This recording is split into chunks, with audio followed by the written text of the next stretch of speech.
My first trip to Norway, 2008. I was the speaker at a conference in Bjorli and flew from Hong Kong to Amsterdam and then on to Sandesfjord, south of Oslo, to be met by Martha, Gunnar's aunt, who lives in the picturesque town of Horten and who was to drive me the 300 miles north to Bjorli in what was to be one of the nicest trips I ever took.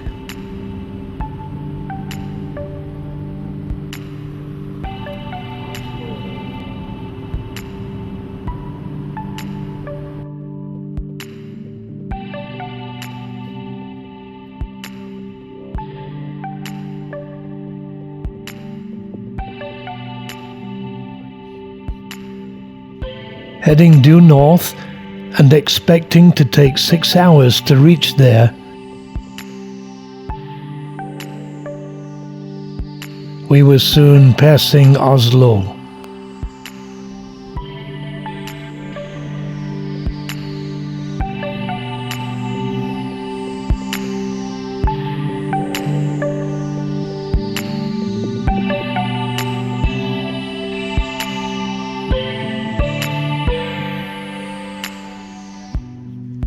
After a couple of hours, it was time for lunch, and Martha had not only planned a nice place, she had a Norwegian picnic prepared on the banks of the lake, after which I shot the wildlife there.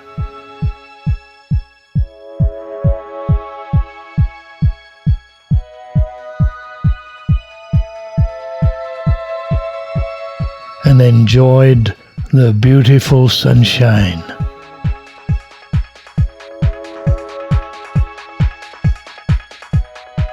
Then on to our next stop, the famed Lillehammer, made famous by Gulliver and renowned for being a winter sports paradise. Stopped for petrol just before Lillehammer.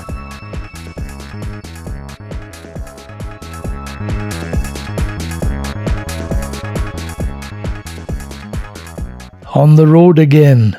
This was my first day in Norway, and I was really enjoying the wow factor, particularly as we had such good weather. We are still driving past the Mjøsa Lake, the largest in Norway, 73 miles long. I remember at the time thinking, what amazing scenery it was.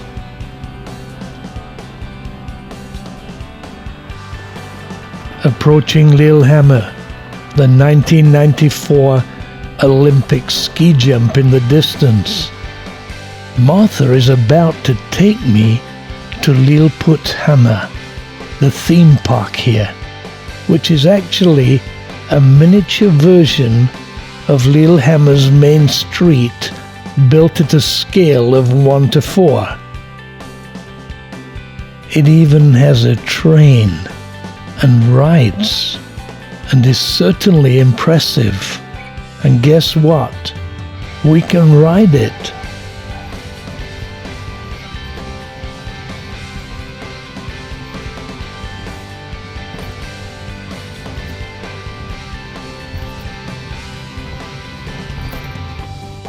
Many other things to enjoy.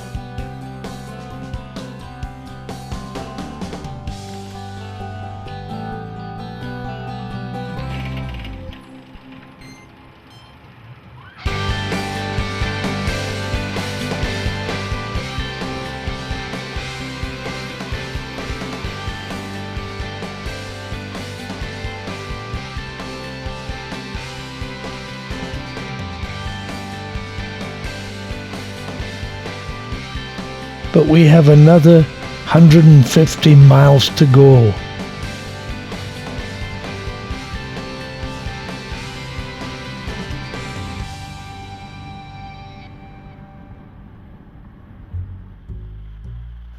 Unlike the mountains, this area has many green meadows and farms, and it does have a beauty of its own.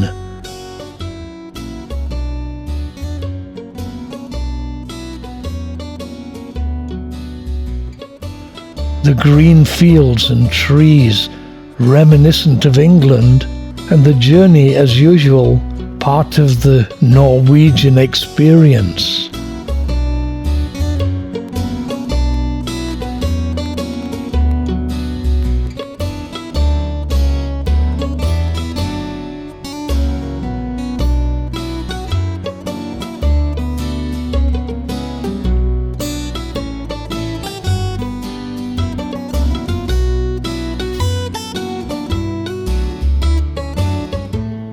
Then we began to climb up into the mountains, following the river which feeds the lake. And suddenly, in June, there's snow on the mountains, and the houses have grass roofs.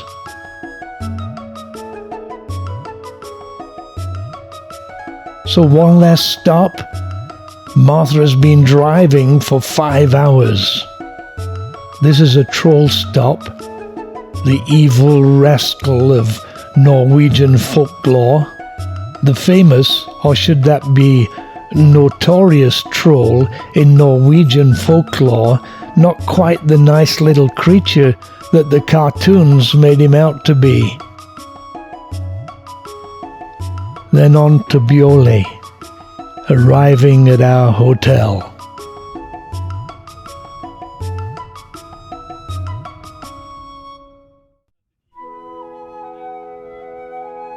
I decided to see off my friend Eric at the train station. He was returning to Oslo. The rail system in Norway is excellent.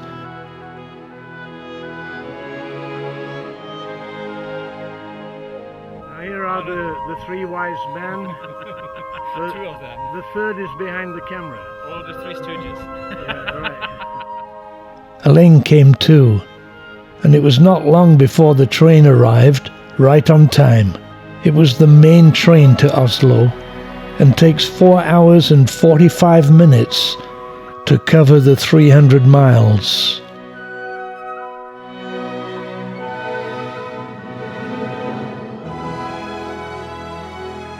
Elaine and I wanted to explore a little, so we crossed into the village to have a look around, Elaine acting as my guide. These scenes are literally 5 minutes away. Norway has a diversity of scenery, each place having a character of its own. This is in the mountains, but not the rugged mountain scenery found farther north. This is typified more by the fast-flowing rivulets and streams, lush green trees and meadows. At this time of the year, when the snows are melting, the rivers and streams flow with a mighty force.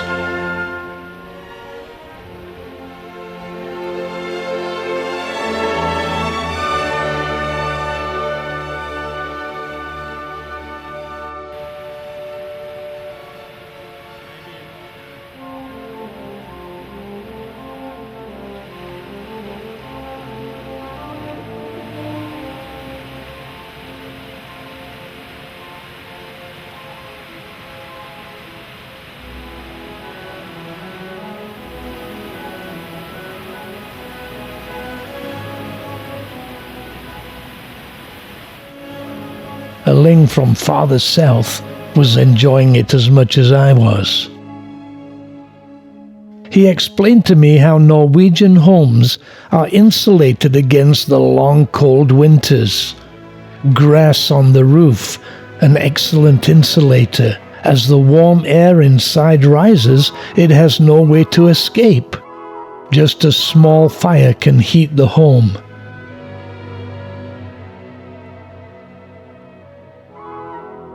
The interlocking wooden beams are also well insulated on the inside.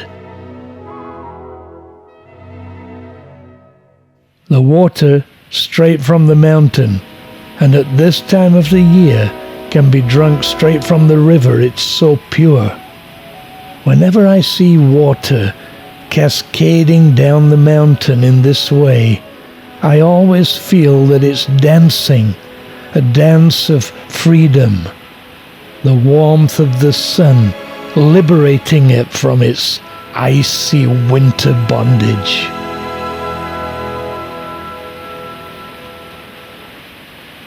I just walked up here with Aling, just seeing the wonderful waterfall, but just being out here in the countryside, it's just beautiful sunshine. It's kind of 6 o'clock in the evening, the sun is still high in the sky. The scenery is just beautiful.